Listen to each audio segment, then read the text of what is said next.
Every painting lied to you. The crowns, the jewels, the golden halls, all of it was an illusion. Behind every throne in the Middle Ages stood the same empty chest. The kings who ruled Christendom, men wrapped in silk and candlelight, borrowed silver from merchants, bishops, even their enemies, just to keep the torches burning another night. Their castles glittered with borrowed gold. Their feasts were paid for by tomorrow's taxes. Their crowns were sometimes pawned, then quietly bought back before the next ceremony. History painted them in glory, but their ledgers told another story. This is the quiet truth hidden beneath the gold leaf of every royal portrait. Power, no matter how divine it looked, was always in debt. Tonight, you will walk through the torchlit halls of kings. You will hear the rustle of silk that was never paid for. You will see the reflection of a crown and the emptiness beneath it. This is not a tale of war or conquest. It is the calm unraveling of illusion. The story of how the richest men in history were always broke. You walk through a corridor lined with ancient tapestries, woven stories of victory and divine favor. Knights ride beneath embroidered clouds.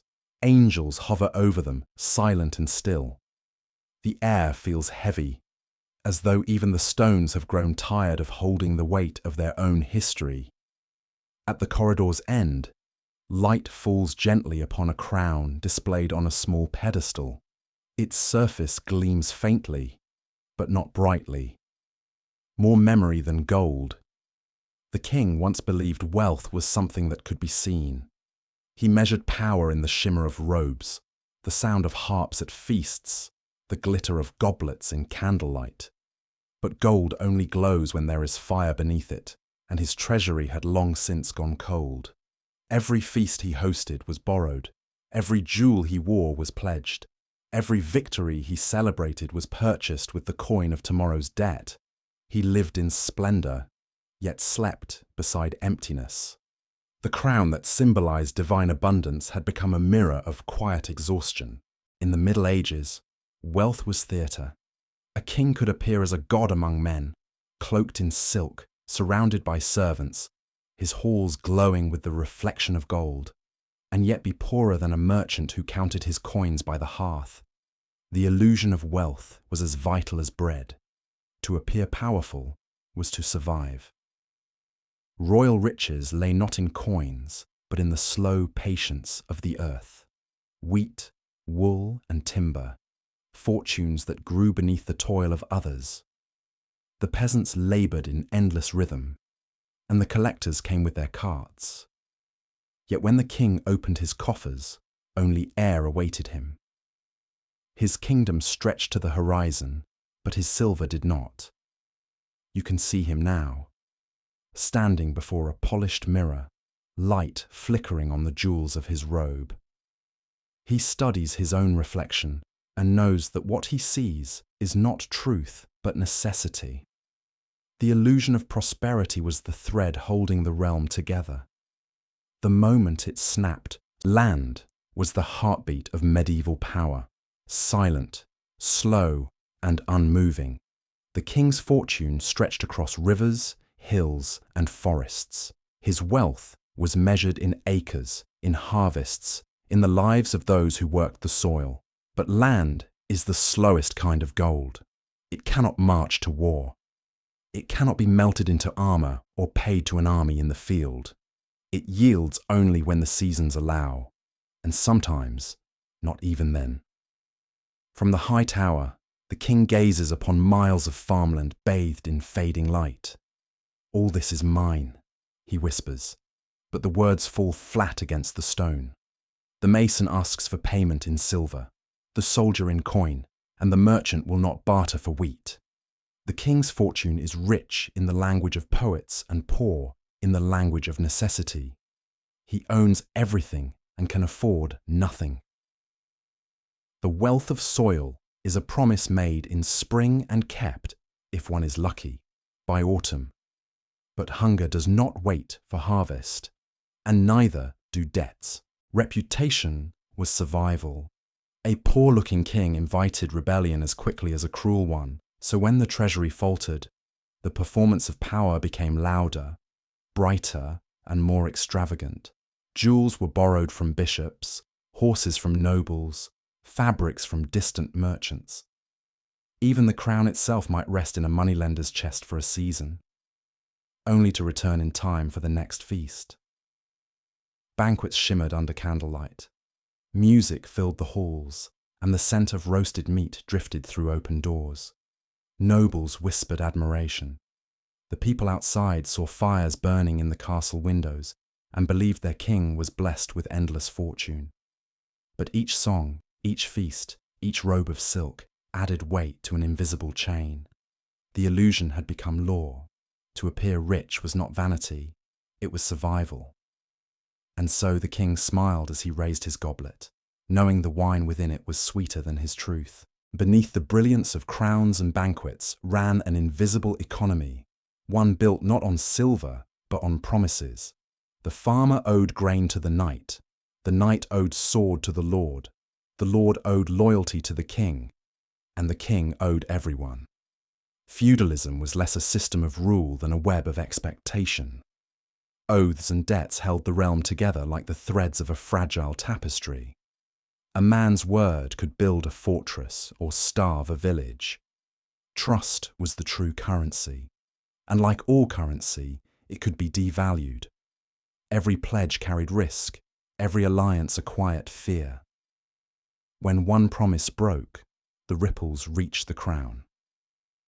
The king, bound by faith and pride, became both debtor and creditor in a world where no coin could ever truly pay the price of loyalty.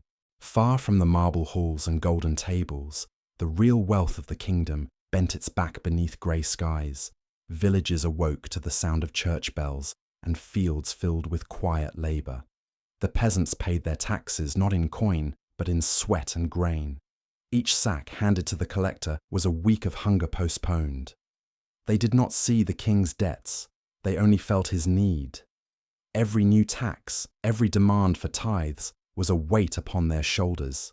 They carried the illusion of power without ever glimpsing its splendour. The torches that burned in the castle were lit by their labour. The king's poverty was hidden behind their obedience, their silence, their faith, their endless endurance. These were the unseen foundations of his throne. Night descends over the castle. The music has faded. The guests are gone. The torches hiss softly, their light flickering across empty plates and half-drained goblets. The air smells of wax, smoke, and the faint bitterness of wine. In the silence, the king sits alone. Before him lies a single candle, burning low beside a cup of cooling wine. On the table are the scrolls, his debts, his oaths, his quiet confessions. The ink gleams faintly in the light, like old blood. He takes one, unrolls it, and reads. Another promise, another request, another reminder that power is only rented, never owned. His hand trembles, not from fear, but from the slow exhaustion of years spent pretending. Tomorrow he will rise again, put on his robes, and greet the court with calm authority. The illusion will live another day. But tonight, he is only a man sitting beside the dying flame of his own myth. The castle sleeps. Outside, the wind moves through the trees like a prayer. The stars are dim. The moon hides behind drifting clouds.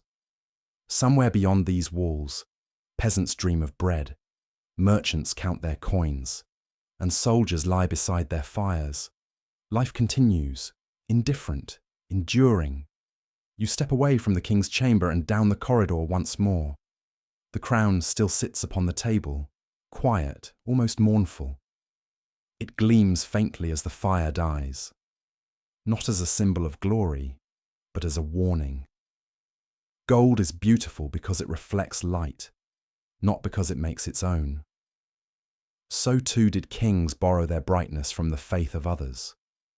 And when that faith dimmed, so did they. The richest men in history were never rich at all. They were curators of illusion, custodians of borrowed light. You leave the hall as the sun begins to rise. Outside, the fields shimmer with dew.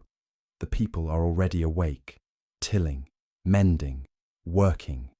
Their world continues, steady and faithful, unaware of the debts that rule them. Behind you, the crown remains where it has always been, shining faintly. Heavy. The coronation of a king was not a celebration. It was a transaction. Every jewel on the crown had a ledger behind it, every robe a debt waiting to be paid. You stand in the great cathedral. The air shimmers with incense. Choir voices climb into the rafters, vanishing into smoke. The floor glows with gold-threaded carpets woven by hands that will never walk upon them. The crown, waiting on its cushion, catches the light like the sun itself. Around you stand lords, bishops, and envoys, all here not to witness holiness, but to ensure their loans are not forgotten. When the bishop anoints the new king with sacred oil, a murmur passes through the hall. He has been blessed by God, yes, but also indebted to nearly everyone present. The coronation is supposed to declare freedom and divine right, yet it marks the moment when a monarch becomes most bound. He owes gold to merchants for the feast, favors to nobles for their attendance, taxes to the church for the holy ceremony. When the crown touches his brow, he gains not power, but obligation. The bells toll. The people outside cheer. Inside, parchment waits, the first of many signatures that will chain his reign to cost. And so, before his first command, before his first decree, the king begins his reign in debt.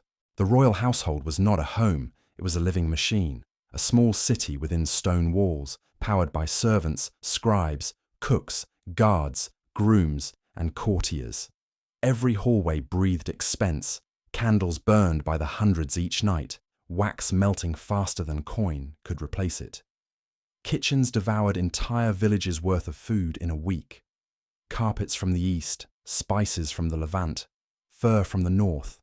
The castle itself was an open mouth, hungry for tribute from every corner of the realm.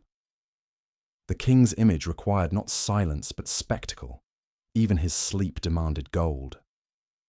When the court moved, it moved like an army. Carts of linens, silverware, documents, banners, and servants rolled across muddy roads, leaving behind debts deeper than the ruts their wheels carved. Every servant had to be fed, every guest housed, every noble appeased with a small gesture of generosity that rippled into 1,000 hidden costs.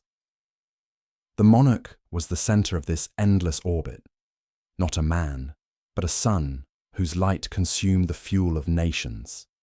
And though the treasury strained, no ruler dared appear frugal. A stingy king invited whispers.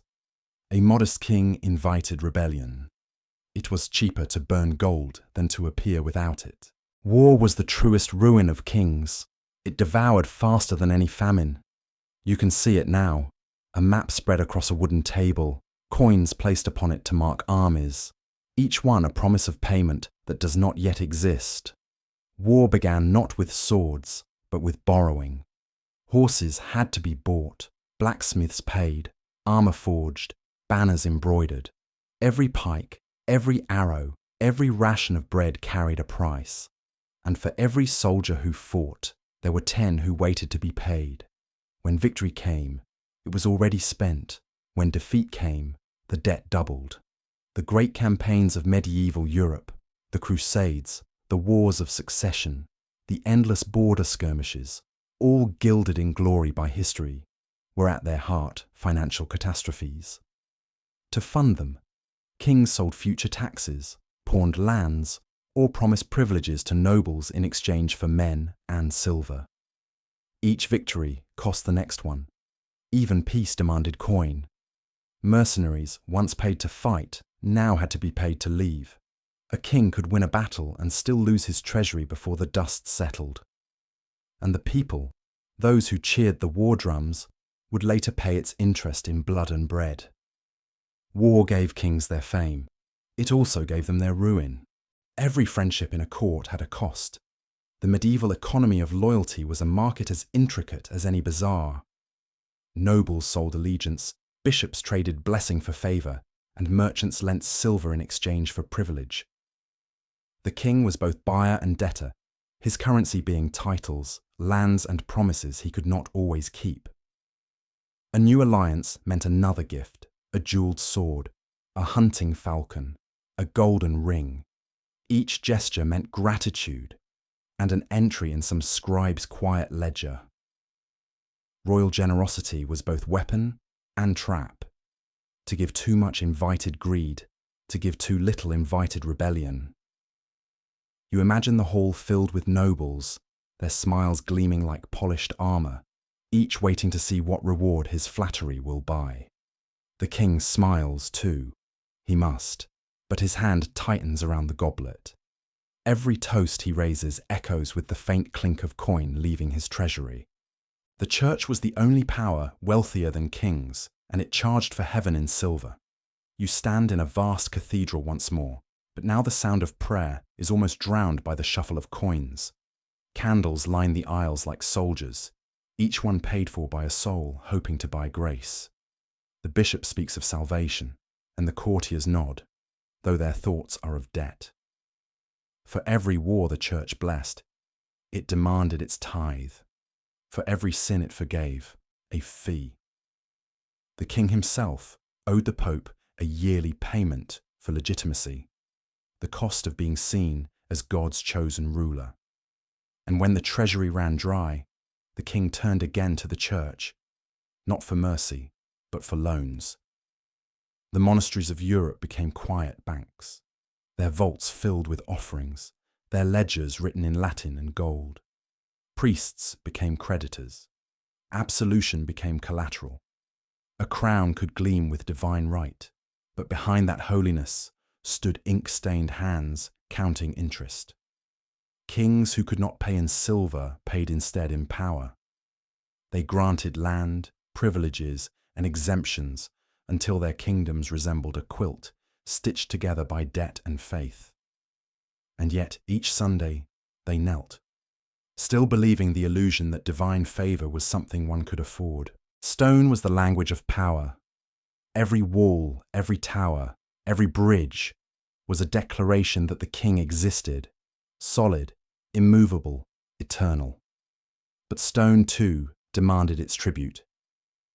You walk through a construction site outside the capital. The air hums with the rhythm of chisels. Men haul blocks of limestone across wooden ramps. Oxen strain beneath their loads. The master mason shouts orders, his voice echoing across half-finished battlements. Each stone costs coin, each beam a tax. A single castle could consume the labour of thousands and the savings of generations. Roads to connect those castles, ports to feed them, fortresses to guard them. All demanded the same endless river of wealth that never reached the sea. The king rode through his domain on roads paved by debt. The more he built, the more he owed. Castles were meant to protect him, but they often became his prison, monuments to ambition too heavy to escape. The kingdom itself became a house under perpetual construction, where beauty was bought on credit and pride replaced the sound of coin. Debt has a sound, soft at first, then louder.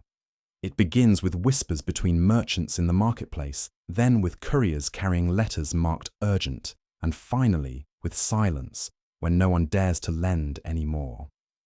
The king's credit was not written in numbers, but in belief. When merchants stopped believing, the kingdom began to crumble. You see it now.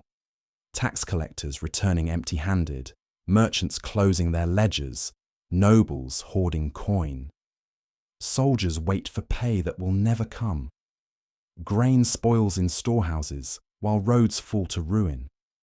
The royal clerk, once proud of his ledgers, now burns them in the courtyard, each page a broken promise.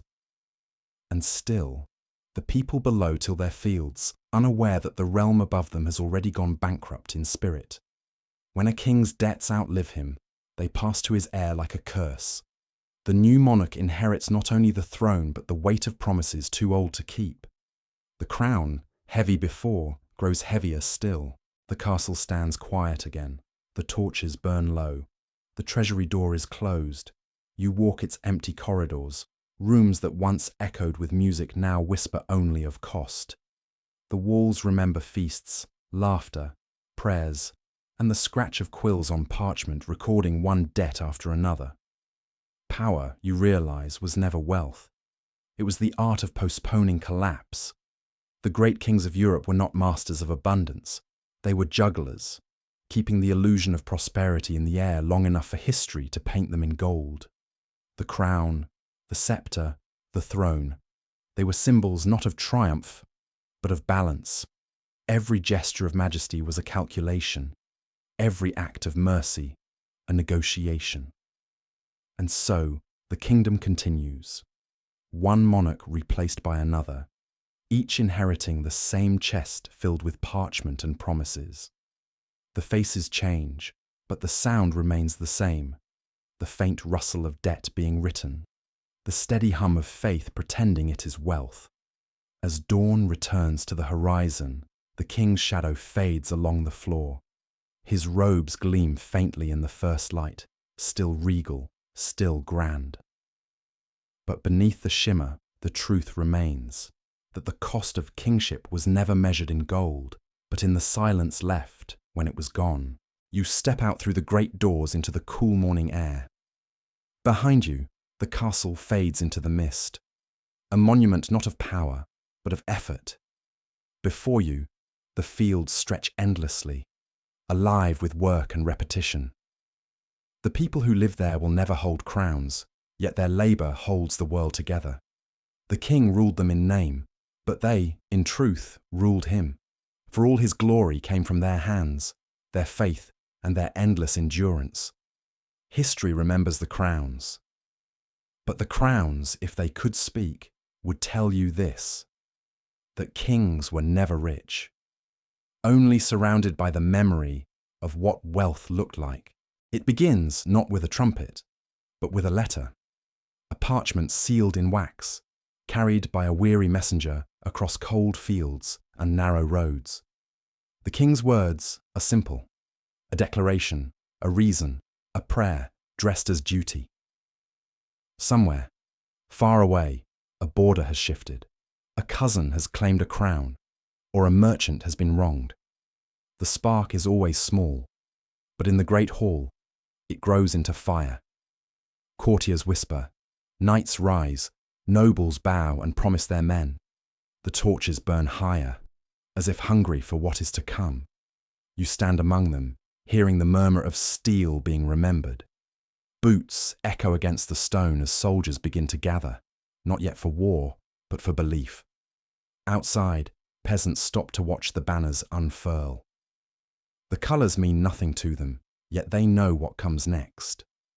The fields will empty, the forges will glow, and soon the church bells will toll not for mass, but for departure.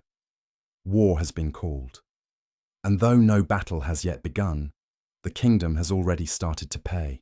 The court erupts into motion, scrolls are unrolled across tables, quills scratch, and messengers ride through the gates before dawn.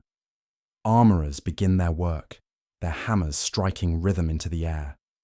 Farmers are summoned from their fields, blacksmiths from their forges, horses from their stables. Coins flow like water, taxes advanced, lands pledged, gold borrowed from merchants who have learned to profit from patriotism. Every lance, every shield, every banner is paid for by hands that will never hold them. In the town below, mothers count their sons as the soldiers pass by. The church bells ring again, but not for prayer. They ring for readiness. The war machine groans to life, beautiful in its order, terrible in its appetite. In the castle, the king stands before the treasury chest, staring at the rows of sealed scrolls, new debts written atop old ones, like layers of dust on an unvisited tomb. He whispers a blessing, though it sounds more like an apology. The roads fill, columns of soldiers stretch into the horizon, their armour dull under a pale sun. Horses breathe clouds into the cold morning, Banners drift like tired wings. From a hill, the king watches them go, a silent tide of loyalty that will return thinner and quieter than it left. Each mile costs silver, for bread, for fodder, for the endless mending of boots and harnesses. The merchants follow at a careful distance, their carts heavy with goods that will be worth thrice their price before the war ends. Villages grow quiet as the sound of marching fades. The world seems to hold its breath. At night, the campfires shimmer like stars fallen to earth. Hundreds of small lights moving slowly through the darkness, each one consuming wood, food, and faith. The king does not sleep. In his tent, he studies the map again and again, though the lines mean less each time he looks. He knows that whatever the outcome, something precious will not return. The first battle is far away, too far for the peasants to see, but close enough for rumour to reach them by nightfall. It is said the king's banner flew high, that the enemy fled, that victory was certain. But victory, when it comes, is never free. The fields where the soldiers fought are littered not with heroes but with hunger. The horses are gone, the supplies burned, the roads broken. Messengers ride back to the castle with news that sounds like triumph, but costs like ruin. The king listens, nods, and orders another feast in the hall to celebrate the glory of God. Yet the wine tastes bitter, the music thin. The courtiers cheer, but their eyes drift toward the treasurer's table, where parchment waits to record what must now be repaid. The bards will write of courage, the merchants will write of invoices, and history will remember both, though not equally. For even in victory, gold burns faster than blood. They ride in under other banners. Strange accents at the fire, unfamiliar prayers before sleep, contracts folded and sealed in wax, mercenaries, cavalry with sharp discipline and sharper terms. They fight for the highest price and leave when the coin runs dry. The king greets their captain as if greeting fate. He knows these men are a bridge across a river he cannot afford to cross alone. The parchment is read aloud. So many lances, so many weeks, so much silver, plus rations, plus spoils, plus the promise of grace if they die under his colours. The scribe nods, the treasurer swallows. The army grows stronger, and the kingdom grows weaker in the same breath. At dawn they drill in perfect lines, a geometry of iron and oath. At dusk they count their pay, each coin a vote of confidence that can be withdrawn without warning. The king watches from a distance, his silhouette still and thoughtful. He has won time, not victory, and time, like soldiers, demands to be paid. The chest opens, and the room seems colder. There is less inside than the king hoped, and less than the kingdom needs. The treasurer lays out the truth in careful words. The loans from the merchants are exhausted, the tithes already promised to the bishop, the next harvest mortgaged to a future that hasn't happened yet. The wax seals line the table like small red wounds. He could mint more coin by thinning the silver, but thinned silver buys thinner loyalty. He could raise more taxes, but taxes bend backs until they break. He could sell land, but land is the only wealth that returns. Each solution is a lock that requires another key. Each key leads to another door. Beyond every door is the same empty room. For a moment, the king closes his eyes. He sees feasts that felt like victories, banners that looked like certainty, speeches that sounded like truth. He opens them again and sees only numbers. The court will not see this. They will see more candles, more music, a victory mass, a blessing. He instructs the treasurer to find another loan. The treasurer bows and leaves, walking like a man carrying water in a cracked jar. The city gates open and the army returns thinner. The trumpets sound, the people cheer, and a carpet is laid across the mud to dignify exhausted boots. The victory procession is everything a kingdom wants to believe about itself. Banners bright, armor polished, relics lifted high as if they weighed nothing. Children climb shoulders to see the heroes. Merchants sprinkle flowers to hide the smell of horses. At the cathedral, the choir sings until the roof seems to breathe. The king kneels, and for a moment the light finds him kindly. The sermons speak of providence, the chronicles of glory, and the court of the future. At the feast that follows, goblets rise and the room glows like a furnace. The kingdom looks rich again, if one does not look at the tables in the corner where scribes keep writing. Later, when the music thins, the king walks through the quiet hall and touches a torn banner. He wonders how much triumph a realm can afford before it must purchase humility. Outside, the crowd drifts home, counting the hours until bread. On the table by the door, a parchment waits for his signature. The cost of celebration is always due before the wine cools. The camps are empty. Grass grows where fires once burned. On the distant fields, the wind combs through places where iron once decided meaning, and crows lose interest when there is nothing left to name. The roads wear the memory of hooves. The bridges remember the weight of supply carts. The kingdom exhales, not relief exactly, but the breath after a long-held note. In village squares, names are spoken softly. Some return limping, some do not return. A mother turns a helmet in her hands as if it might pour out an answer. A blacksmith listens to his quiet forge and wonders which debts are heavier, the ones owed to the living or the ones owed to the dead. The church bells resume their ordinary rhythm. Grain, once requisitioned, becomes bread again. Children chase each other down alleys as if history could be outrun. Up in the castle, the king stands beside the window, looking at a sky that no longer smells of smoke. He has his throne, his crown, his chronicle, and a ledger that says otherwise. War has ended, but the payments have not. Tomorrow will be numbers again. Repayments, arrears, petitions, pleas. He closes the window against the evening wind. Somewhere below, a lute begins a simple song, the kind that makes a room feel complete. Gold is a flame that never learns to live within its lamp. War is the breath that feeds it. When the flame quiets, what remains is darkness again, and the slow, honest work of rebuilding the light. The realm returns to its ordinary music.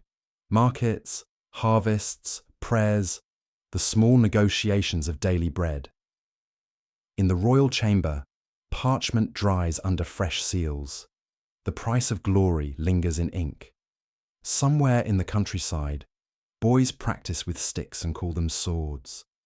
Somewhere in a hall, a new map is unrolled, and the fire that ate gold sleeps, not dead, only drowsing, waiting for the letter, the messenger, the spark.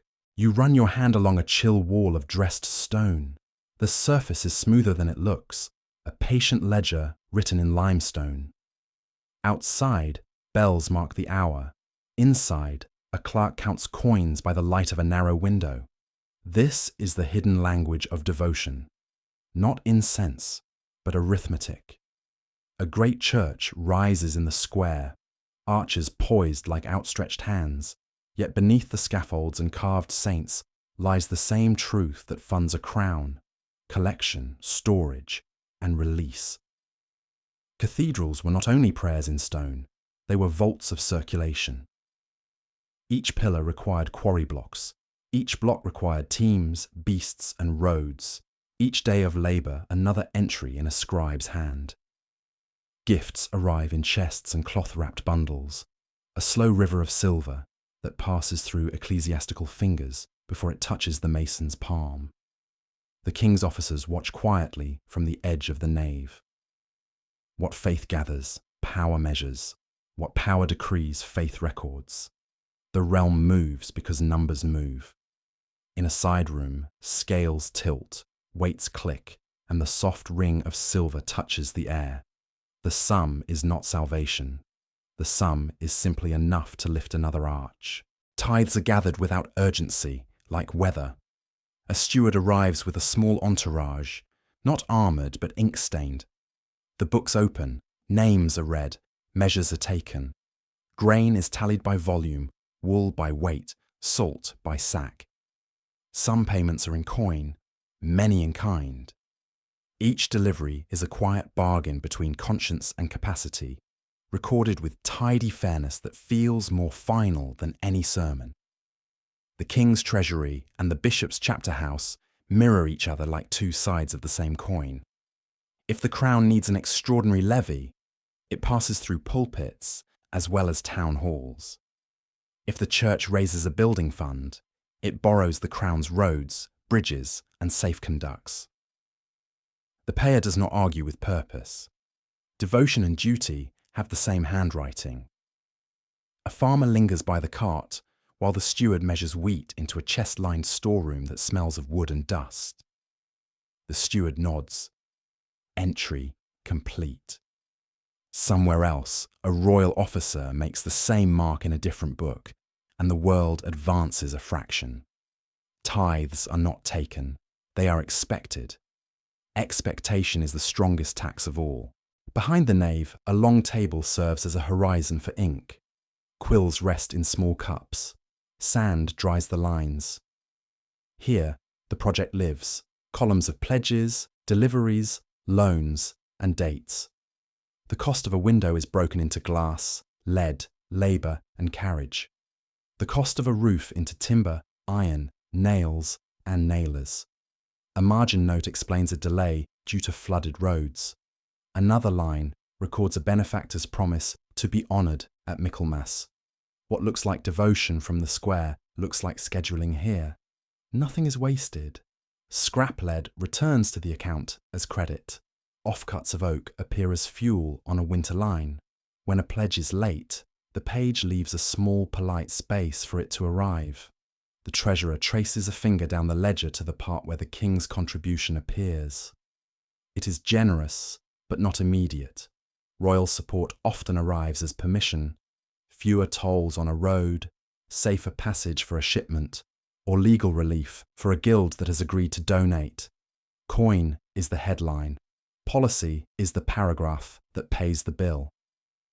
Numbers are not cold here. They are purposeful. Each sum becomes a rib of stone. Each signature lifts a vault. Crowds arrive not for spectacle, but for certainty.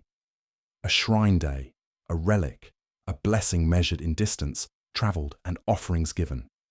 Inns fill, vendors appear with bread, cloth, icons, and simple keepsakes.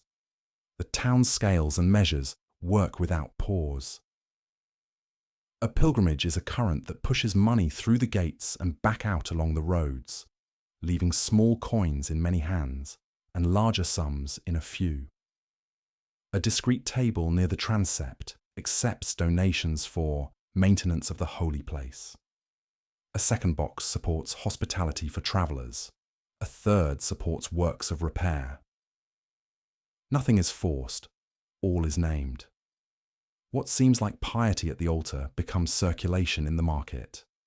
Bakers bake more, brewers brew more, carriers hire extra carts. The cathedral's accounts show the same truth in quieter lines. Repairs funded, lamps supplied, wages met. The king's officials observe with professional calm. The route is safe because his patrols keep it safe. The road is smooth because his labourers keep it smooth. The town is orderly because his magistrates keep it orderly. The realm and the church exchange value without anyone raising a voice. Labour builds the road.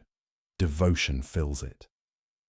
By dusk, the square empties gently, and the ledgers close on another day where belief balanced the books. The stalls open before sunrise. Relic sellers arrange small boxes lined with velvet. Merchants unfold banners showing holy symbols, and scribes prepare receipts for offerings. Faith, like trade, requires inventory. Each pilgrim buys what comfort they can carry. An amulet for the road, a candle for a prayer, a token for someone left behind. Money changes hands quietly.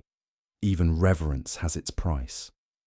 A priest inspects the takings, ensuring that the proper portion reaches the chapter's treasury.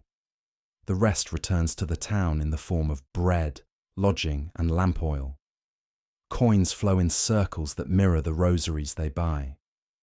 The king's collectors walk among the stalls with polite indifference. They collect stall fees, weigh scales, note traffic. They do not question faith, only its turnover. The crown protects the pilgrim's route, and protection earns its tithe. By dusk, the square glitters with the faint shine of traded copper. When the bells ring, the merchants close their boxes, and the priests lock the chests. Devotion sleeps behind iron clasps, waiting for the next sunrise to spend itself again. Sunday arrives like ceremony and audit combined. The nave fills, incense rises, and beneath the sermon's cadence, the offertory chest waits. Coins drop with soft metallic rhythm, each one a confession expressed in metal. The preacher speaks of salvation, but also of roofs to mend, manuscripts to copy, roads to repair. The listeners nod, some from faith, some from arithmetic. The donation is not merely gift, it is maintenance. Every candle, every hymn, every vestment carries a running cost. After the service, a deacon and a royal inspector count together. The coins are weighed, not by faith, but by mass. One record goes to the bishop, one to the crown. Cooperation prevents envy, and envy prevents revolt. By noon the pews are empty, yet the echo of the sermon remains in the ledgers, a quiet line beside the date, a number that means both gratitude and solvency. In the royal accounts, there is a column titled Obligations Divine. It lists subsidies to monasteries, payments for prayers, and donations pledged for victories. Each entry converts repentance into expense. Kings paid for peace in the afterlife with the same care they paid for peace on earth. When storms ruined harvests or illness touched the palace, new chapels were promised, candles ordered by the thousand, monks endowed with land. Spiritual security required capital. The crown could delay a merchant, even a noble, but not heaven. Unpaid vows weighed heavier than unpaid bills. The treasurer treated them as fixed costs, as necessary as the garrison and the mint. In monasteries, scribes illuminate books with gold leaf bought by these vows. In villages, bells ring whose bronze was poured from royal gratitude. Every sound of devotion carries the faint echo of coin. The kingdom breathes evenly again. Markets hum, bells mark hours, and taxes return in measured rhythm. Yet the silver that leaves never truly returns. It only changes blessing. From crown to church to market to field, the same coins circulate like pilgrims of metal. You walk through the treasury one last time. Chests stand half filled, ledgers balanced on hope, and candles burn with deliberate calm. The economy of faith has no ending, only maintenance. Each generation adds its donation, believing it will finish what the last began. Beyond the window, the cathedral's towers rise against a pale sky. They seem eternal, but every stone carries an unpaid receipt. The people look up and see grace. The scribes look down and see totals. Between them lies the secret balance of the realm, that belief funds beauty, and beauty justifies belief. The air smells faintly of wax and lime dust. Somewhere below, a mason chips at new stone. Somewhere above, a bell rings once, steady, measured, and precise, like the final entry in a book that will never close. The ledgers are closed, the bells keep time. Faith and finance end where they began, in the same careful balance of offering and obligation. You step from the noise of the street into a room where sound learns to whisper. The door closes, the city fades. In here, light falls in careful stripes across long tables and stacked chests. Quills wait like perched birds. Scales rest in perfect balance, as if the room holds its breath until you place a coin. The air smells of salt and wax and old wood. In the corner, a clerk murmurs figures, adding and subtracting in a rhythm older than prayer. Another folds a letter with the neat precision of a mason setting stone. Every movement is modest, but the room has gravity. Ships will change course because of what is written here. Kingdoms will tilt an inch this way or that. You feel it, a presence without a face. Wealth here is not a pile of metal. It is the drift of trust from hand to hand. Coins are only footprints. The true traveller is belief.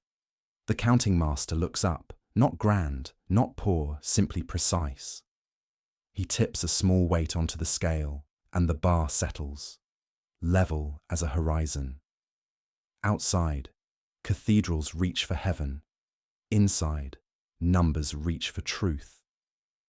The spirit of gold moves like air, filling the space between signatures.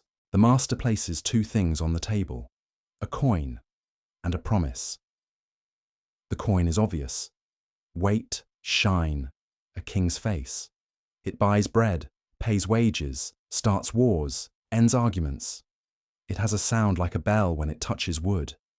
The promise looks smaller, a slip of parchment with a careful hand and a seal pressed into wax.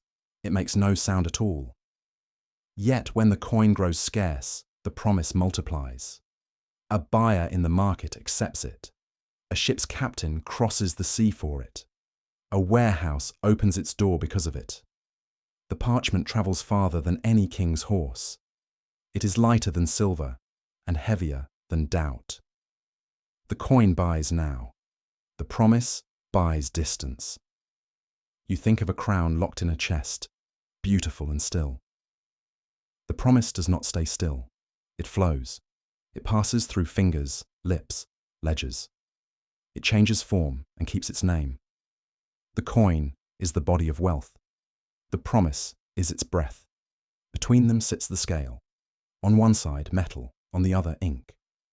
The spirit of gold smiles, invisible and at ease. It knows both are merely costumes.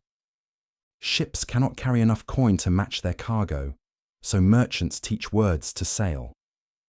A letter is drafted in one port and redeemed in another, and the sea becomes a road for ink.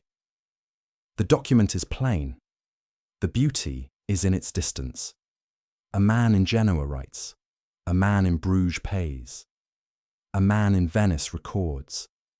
And the world grows smaller by a signature. The counting house feeds these letters into the city like lanterns into a river. Each slip of paper carries value, reputation, and time. If the letter arrives, credit becomes coin. If it does not, coin becomes caution. The spirit of gold moves inside these lines like wind in a sail, unseen, deciding speed. The letter turns a day's payment into a season's net, a season's harvest into a second city into a third. The king's tacksmen watch and learn. The fastest money is the money that never weighs anything. The church's treasurers watch and learn. Grace can be scheduled, and so can grain. At dusk, the clerk sands the wet ink and ties the thread. He seals the fold with a small bright stamp. Somewhere far away, a door will open because this was written. Distance is expensive. Roads ask for repairs. Inns ask for beds. Guards ask for pay. Storms ask for patience. Every mile adds a digit. Every digit adds a risk. To master distance, merchants spread themselves like constellations. A cousin in one city, a partner in another, a trusted factor in a third. News moves faster than carts when it wears the right name. A price in the north trembles because of a whisper in the south. The counting house maps these tremors on parchment, not mountains and rivers, but calendars and confidence. A ship rocks against its mooring. The ledger rocks beside it, steady as stone. The captain reads his instructions twice. The clerk checks his figures thrice. When the sails open, the city exhales. Risk has left the room carrying potential in its arms. If it returns, the room will fill with a low, contented hum, and the scales will kiss their marks. If it does not, the numbers will darken like a quick cloud, and a smaller plan will take its place. Distance, like weather, cannot be argued with. It can only be priced. You look again at the map, not a picture of places, but a diagram of promises. The spirit of gold moves across it without feet. Beneath a quiet street stands a room cooler than any chapel. The air hums faintly with numbers. Chests line the walls, keys hang in rows, candles burn low to save their wax. Here, faith has found new garments, not robes, but records. Merchants kneel at no altar, yet they practice devotion of their own.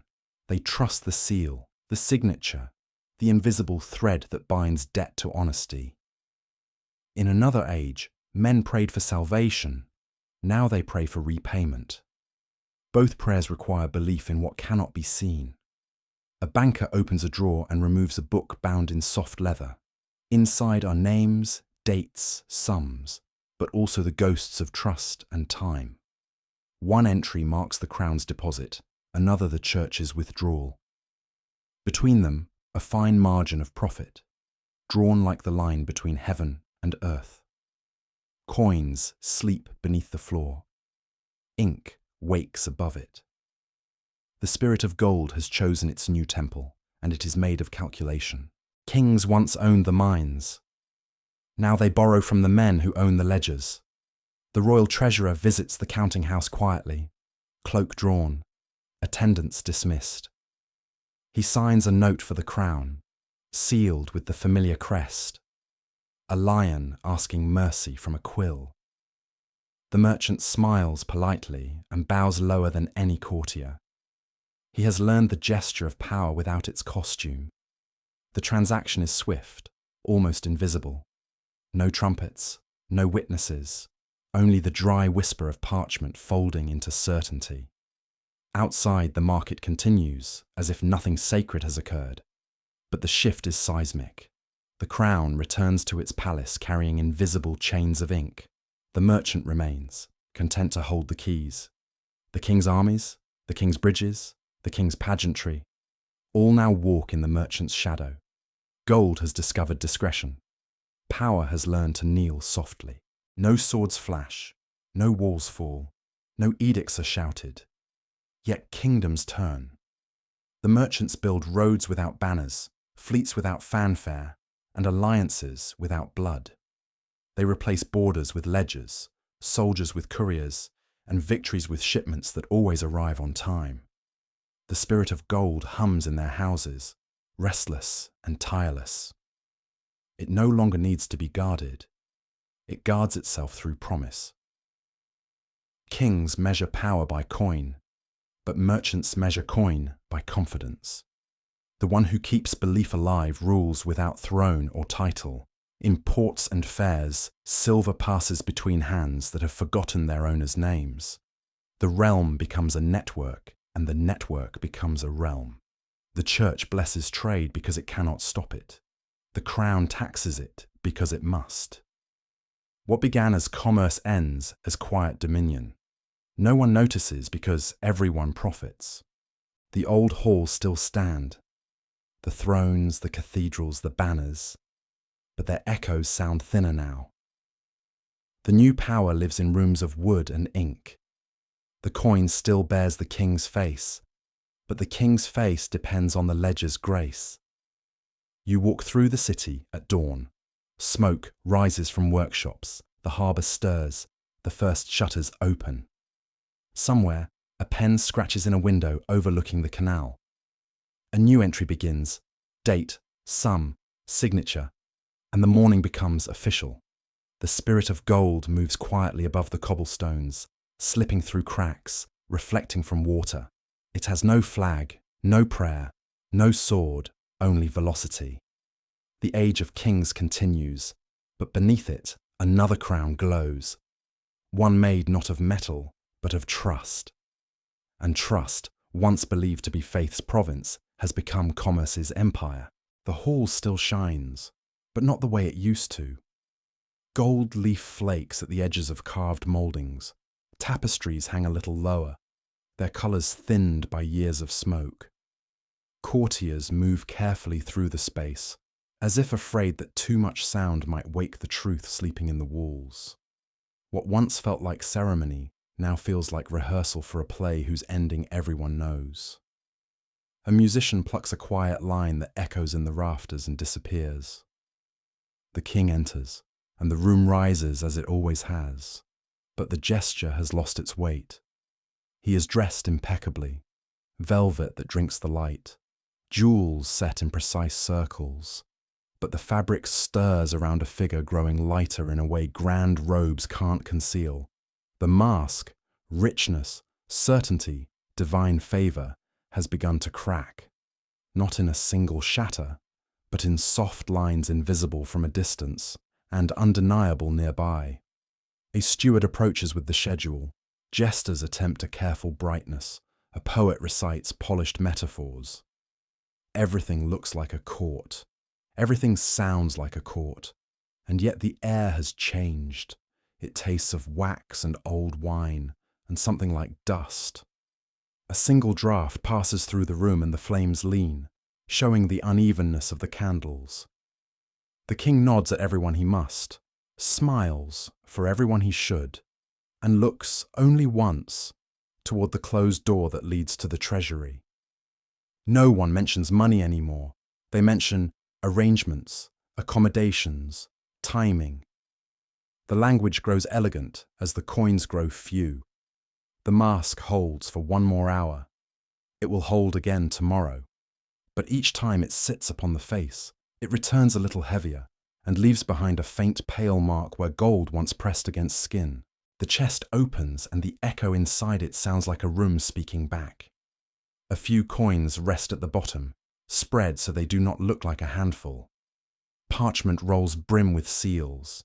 The only abundance left is obligation. The treasurer's voice is steady, but not from peace. It is the steadiness of someone reading a list so often that the words have learned to walk without him. He explains the balance due to lenders, the payments pledged to monasteries, the arrears owed to soldiers who wait with folded arms outside the city. Income is fixed, outgoings are not. The harvest was late, the levy was resisted, the toll road washed out in spring. The mint cannot improve the silver without thinning it past trust. We can, he says gently, mint hope, but it will not circulate. There is talk of selling a manor, of pledging a mine, of leasing a port to men who know how to turn wind into coin. Each option sounds like a remedy and feels like a wound. A realm is a body. You can cut and still survive, but each scar remembers what was lost to save what remains. The king listens and does not interrupt. He has few words left that do anything. On the sill, the light fades. It moves across the ledger line by line until it reaches the edge and goes. The treasurer closes the book softly. There is nothing theatrical to this emptiness. It is not a drama. It is an audit. News travels like a shadow through corridors. The kitchen delays a delivery. The stable sells 2 horses quietly at dusk. The seamstress begins to unpick gold thread from a robe to repair another. Servants speak in low voices and grow precise with candles, snuffing early and placing what remains where guests will notice the light, but not the count. The sound of the fountain in the inner court seems louder, as if water has decided to fill the silence coin once held. The great table is set with care, but the courses have become modest. The aromas are good, the flavours true, and yet a single space between platters tells a story longer than any menu. A poet who could once compare the court to the sea now chooses metaphors of winter. Laughter still happens, but it lands closer to the ground. The jester is careful with his craft. He does not mock the thing that keeps them fed. In the wardrobe, the mistress of garments sorts by necessity instead of season. Fine fur is turned lining out to become ordinary wool. A once splendid cloak is cut to make 2 passable capes for evenings, when dignity must still be worn in drafty rooms. The needle keeps a kingdom presentable while numbers decide its fate elsewhere. No one mourns aloud. Mourning is for events. This is erosion, felt underfoot as the stair worn down, seen in the glass that wobbles when held to the candle, heard in the small hesitation before a musician begins, because a string has been repaired too many times. The court still glitters, but it glitters like frost, not like fire. Tomorrow arrives asking for what yesterday borrowed. Messengers wait for signatures with the patience of men who know ink decides bread. A courier from the coast reports that the harbour tenants require new terms. A letter from the north requests arrears for the garrison. The guild in the city wants the privilege it was promised when the last levy was raised. Every promise is a seed that sprouted, and now the field is full. The council debates in polite circles. Someone suggests a tax on salt. Someone else says the people have learned to stretch salt further than policy can predict. Another proposes a fee for market stalls, a reduction in road maintenance, a sale of hunting rights to men who will guard the forest and count it theirs. The clerks quill record solutions that all reduce to time. Buy a month, secure a season, survive a year. A younger lord, new to the table and eager with arithmetic, recommends thinning the silver and issuing more coin. The room grows quiet in that particular way that means the past is about to speak. A grey-haired advisor says, evenly, that thinned silver weighs the same in the palm, but less in the world. People do not weigh coins, he says. They weigh trust. The idea returns to the pocket where it began. The king authorises a lease on a river crossing. He postpones payment for glass at the west window of the chapel. He orders an inventory of crown plate that can be melted quietly, reshaped, redeemed. The word redeemed sits strangely beside the idea of a chalice losing its form. But form was always the costume of value, not its soul. A realm does not collapse by thunder. It settles floor by floor until the stairs no longer meet. By evening, the decisions are made, the kind that grant mourning and cost a year. The room empties. The clerk sands the last line dry. The window looks onto a sky that has decided briefly to be beautiful. Thin clouds stretch like pale threads over cooling blue. Beauty does not consult ledgers. It arrives and leaves on its own terms. The king watches it with the stillness of someone who knows that tomorrow's price has been paid, with something he can no longer name. At first, nothing seems wrong. The bells still ring, the markets still open, and the carriages still clatter across the cobblestones. Yet something invisible has changed. The laughter in taverns lasts a little too long. The vendors count coins twice before smiling, and even the pigeons in the square seem slower to take flight. Rumour moves faster than truth. Someone says the treasury has delayed its payments. Someone else swears the silver is not as bright as before. A merchant hesitates before taking a royal coin, and then, embarrassed, accepts it anyway. In palaces and ports, confidence, the kingdom's last true currency, begins to lose weight. The panic never raises its voice. It breathes, quietly, evenly, like a guest who intends to stay. It passes through markets, through guilds, through prayer books. No one calls it collapse yet. They call it adjustment, reprioritization, seasonal strain. The language of decline is always polite at first. At night, the king's advisors watch the flame on the table tremble in draughts that should not exist. The silence stretches, then breaks only when one of them mutters, "As long as people believe, it holds." Another nods, eyes on the flickering light. Belief, after all, is what made the gold move. And now belief itself is beginning to trade at a discount. The coin shortage arrives like winter. Expected, unpreventable, absolute. To keep trade alive, the crown begins to issue new forms of value. Notes, receipts, assurances. paper where there once was metal, faith written instead of minted. At first, it feels like progress. The merchants applaud, the church blesses it, the people nod with cautious relief, the treasury breathes for a month. Then the questions begin, softly, respectfully. How much is it worth? The paper crown gleams beautifully in the lamplight. Each note carries royal script, stamped and sealed, but the ink dries lighter every week. In the taverns, people weigh it in their hands, though it has no weight. They trust it because they must. But paper is a fragile throne. It burns, it tears, it doubts. In the royal study, the king turns one of the notes over between his fingers. His reflection in the ink wavers. For the first time in years, he looks like a man rather than a monument. A small draft curls the edge of the paper, and he sets it down gently, as though afraid it might vanish. Outside, a messenger rides through the rain to deliver another box of printed promises. The wheels splash through puddles that shine like mirrors, each one holding the brief reflection of a crown. Time itself becomes collateral. The debts are rolled forward, merged, rewritten, given new dates and gentler names. Deferred obligation, anticipated return, structured relief. Every phrase a disguise for exhaustion. The ledgers grow thicker but not heavier. Numbers weigh nothing once they stop meaning. The merchants still lend, but only to one another. The church still preaches, but its sermons include cautionary tales about miscounted faith. The soldiers still serve, though their wages are often paid in promises. And through it all, the king signs.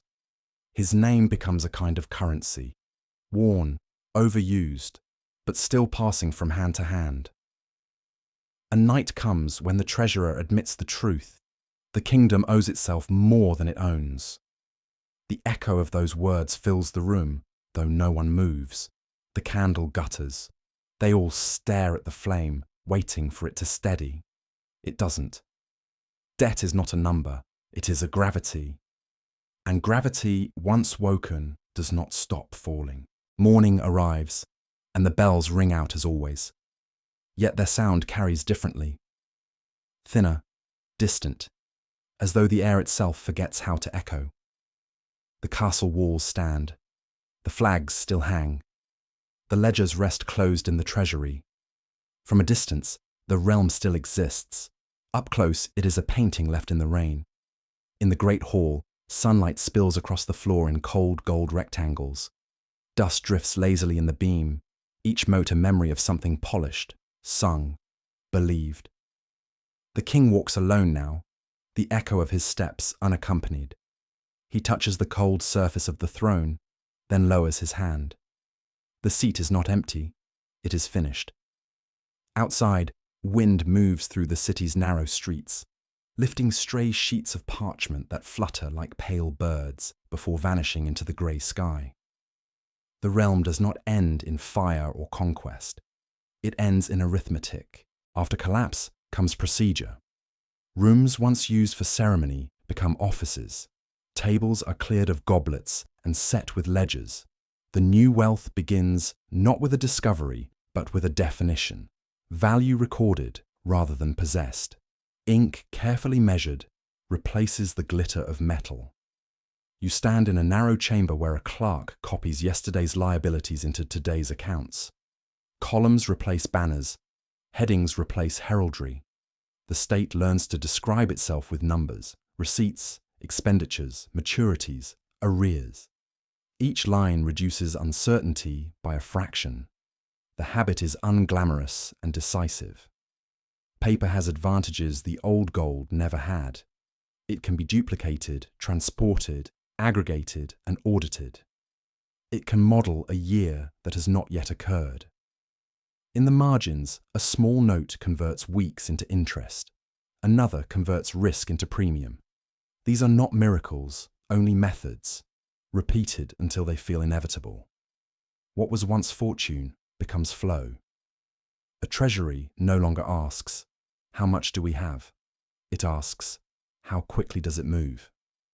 Speed becomes safety. Records become authority. Ink, drying to a dull sheen, becomes the quiet sovereign of the room. Coins enforce trust by weight. Paper enforces trust by procedure. The invention is not a single note, but a system around it. Issuance rules, redemption points, reserves, inspections, and penalties. A promise becomes credible when the cost of breaking it is greater than the cost of keeping it. In a counting house near the river, a magistrate and a banker agree on a schedule. Notes will be convertible at fixed places and hours. Reserves will be kept in a ratio that reassures both the cautious and the ambitious. Auditors will arrive unannounced with scales and questions. The result is not romance, but reliability. Merchants adopt the notes because they travel faster than coin and settle obligations without risk of loss on the road. The state adopts them because a ledger can expand temporarily to meet a shortage of metal. Households adopt them because shopkeepers accept them. Acceptance compounds into custom. Custom matures into law. Trust, which once depended on faces and titles, is now secured by rules that apply to anyone who signs. The instrument looks fragile, but the enforcement behind it is not. Institutions become the new armor, procedures, the new walls. Scarcity of script limited the speed of finance. The press removes that bottleneck. In a workshop smelling of oil and paper pulp, workers arrange movable type, ink rollers, and watermarked sheets. A lever drops, a page lifts, the same promise appears again, identical, legible, accountable. Standardization is quiet power. Identical forms reduce error. Numbering prevents substitution. Watermarks and seals deter forgery without increasing friction for the honest. The press does not create value, it creates certainty at scale. With print, the Treasury can publish bond schedules and tax tables, ports can issue uniform manifests, insurers can circulate policies whose clauses match across cities. The paper network acquires density. Information that once travelled by memory now travels by impression, crisp and repeatable. Output is limited not by scribes, but by prudence. The question becomes ratio. How much paper can the metal base support? The answer is empirical. Officials test demand, measure redemption, and adjust. Governance becomes an exercise in calibration. Ports, courts, treasuries, and fairs begin to speak the same language. Schedules, rates, endorsements, receipts. A shipment's value exists in multiple places at once: warehouse, ship, insurer, and bank, because paper coordinates them. Ownership becomes a sequence rather than a location. In the capital, a new office consolidates obligations into instruments with defined maturities. Instead of many petty debts, there are fewer standardized ones. They can be traded, priced, and compared. Liquidity emerges from uniformity. A market appears where there was only negotiation. The state learns balance, issue claims today against revenue tomorrow, then publish the plan in terms the market accepts. When credibility wavers, yields rise. When credibility strengthens, cost falls. Policy acquires feedback. Ministers begin to read price as if it were counsel. Abroad, correspondence accelerates. Exchange rates reflect not only metal, but confidence in procedures. Where institutions are predictable, paper trades near par with coin. Where they are not, discount replaces diplomacy. The map of power redraws itself along corridors of convertibility. Paper does not abolish scarcity, it organizes it. Empires of parchment extend farther than empires of stone, not because they are grander, but because they are simpler to maintain. At first, it is informal. Private correspondences, quiet transfers, small wagers on exchange. Then, almost imperceptibly, the margins harden into infrastructure. Dealers meet in coffee houses, brokers in counting rooms. What began as convenience acquires ritual. What began as rumor becomes quotation. Prices appear on chalkboards each morning. By evening, they are history. The trade is not of goods but of expectations. Contracts that measure belief in future metal, future harvests, future peace. Every entry depends on every other, a fabric woven of speculation and arithmetic. The state observes, uncertain whether this new market is ally or rival. It borrows when yields are low, condemns when they rise, and learns that opinion itself now carries fiscal weight. The market does not march or pray, it adjusts. Its obedience cannot be commanded, only earned. Beneath the figures, something immense and impersonal begins to move. Wealth no longer attached to things but to thought. In the treasury, the minister no longer waits for tribute from provinces. He waits for data. Couriers bring ledgers, not wagons. Their cargo is ratios. On his desk stand two instruments, an abacus of silver beads for ceremony, and a table of logarithms for work. The budget reads like scripture, columns, annotations, marginalia of consequence. Each figure represents a choice deferred or made without speech. Policies emerge from projections. Governance becomes maintenance of equilibrium. Ministers speak of confidence intervals with the same gravity priests once reserved for grace. Even war is costed, forecasted, amortized. Victory measured by solvency. The new monarch is not a person. It is the sum that balances, the difference that reconciles. Every clerk who closes a book correctly serves it. Expansion seems endless. Credit multiplies faster than production. Speculation becomes the air itself. For a generation, it works. Paper circulates with perfect grace. Promises roll over seamlessly. Profits accumulate by momentum alone. Then a misprint, a rumor, a missed payment, a ripple too small to measure becomes proof that infinity bends. Traders pause. Clerks hesitate before signing. Silence expands like vacuum. Institutions react by calculation, not courage. Restrict issuance, raise margin, postpone settlement. The system survives by freezing. Its strength and its fragility are the same principle, interdependence. Every correction leaves a scar that future optimists call experience. When movement resumes, it is slower, wiser, and more elaborate in its safeguards. The lesson is never forgotten. Infinity must always be collateralized. Night falls, but the ledgers do not. Lamps burn in every port and capital, their glow mirrored on water and glass. Transactions leap time zones before clocks can mark them. The empire has dissolved into connectivity, a body whose bloodstream is data. No king commands it, no cathedral sanctifies it. Yet it governs with precision finer than any decree, through prices, rates, expectations. The measure of power is no longer territory, but transparency. Whoever records fastest rules. In the silence between ticks of a clock, a clerk posts the last figure of the day. The ink dries instantly under the lamp. Tomorrow's page already waits beneath his hand. The paper empire endures because it does not rest. Its capital is vigilance. Its faith is in continuity. Its miracle is that, so far, the numbers still add up. The hum begins softly. It comes not from choirs or armies, but from gears. Iron replaces ink, and precision replaces ritual. Men no longer weigh silver, they weigh time. The factory becomes the cathedral of repetition. Every piston an act of faith, every clock an altar. Paper promised motion, the machine delivers it. But each motion demands fuel, and each fuel leaves ash. The empire of calculation becomes an empire of production. Gold is melted into bearings, copper into wires, and human breath into steam. The ledger grows thicker, but not wiser. It now lists things the world can touch: output, horsepower, yield.